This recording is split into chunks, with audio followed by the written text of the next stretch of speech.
Бог не се намесва в избора на душите, Той само дава възможността за избор между прахта и вечността, слава на Него, слава, слава. Ти душа, не повече, понеже ще пренесеш със себе си само нивото на душата. Познавате ли себе си без тялото и този временен свят? Познавате ли душата си, която няма националност, нито пагон, нито религия, нито банкова сметка? Пречистете душата си и помогнете на другите. Прочетете внимателно уводните глави и ги приемете с цялото си сърце. Това означава, че сега в душата на всеки човек се води последната борба между светлината и тъмнината. Нужно е да преодолеете противоречивостта вътре в себе си. Равнодушието. Пасивността. Да осъзнаете, че е необходимо да започнете незабавно действия, насочени към взаимно обединение. За да разберем, че Творецът ни е протегнал ръка за помощ чрез тези таблици с числа, е нужно да разгледаме внимателно тяхната структура и само след пълното разбиране и изпълнение на първата стъпка следва изчистване на подсъзнанието от случайни и външни въздействия. Трябва да настъпи пробуждане на съзнанието и личната отговорност на всеки от нас за всичко, което се случва. Започнете от строгите правила за съставяне на таблиците, вникнете в тези правила. След това можете да се запознаете с таблиците в базовия им вид, като се въоръжите с внимание, интелект и логика. Трябва да откриете в тях ключовете, чрез които са конструирани тези таблици. Показване на комбинации от числа в клетките. Изчислете сумата от цифрите в числата и самите числа. Намерете повторенията. Комбинацията от ключове и т.н. Препрочетете цифрите в хоризонталните и вертикалните клетки.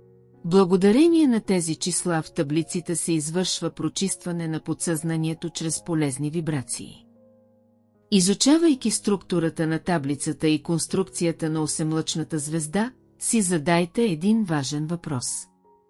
Може ли човек да създаде това, без да разкрие тайните свойства на 30-те ключа и каква е тайната на тази система? Трябва да осъзнаете, че тези таблици са дар от Твореца за нашия свят, тяхната възраст е вечността. Това осъзнаване ще ви даде доказателство и непоколебима вяра в дара на Твореца. Такава вяра може да подбуди хората към духовен подвиг, да ги обедини срещу пропаста, да ги накара да си повярват един на друг, за да спасят бъдещето на нашите деца и на нашия свят. Започнете да действате още сега.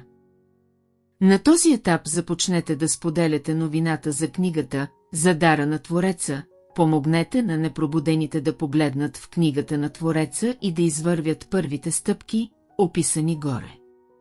Цели. Чрез действия, пробуждащи хората, се обединете с другите.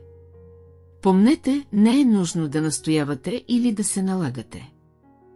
Осемлъчната звезда се проявява във всичките 7 свещени таблици, от които е построен неръкотворният храм. Като пример нека разгледаме втората таблица, взета от гореспоменатата книга, и нагледно ще ви покажа как осемлъчната звезда буквално пронизва цялата таблица, както и всички останали таблици. В горния ляв ъгъл се намира първата част от втората свещена таблица. На изображението подолу можете да видите 6 квадрата.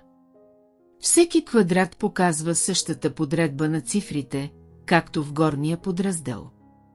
Под квадратите ще видите линии, свързващи подредбата на цифрите.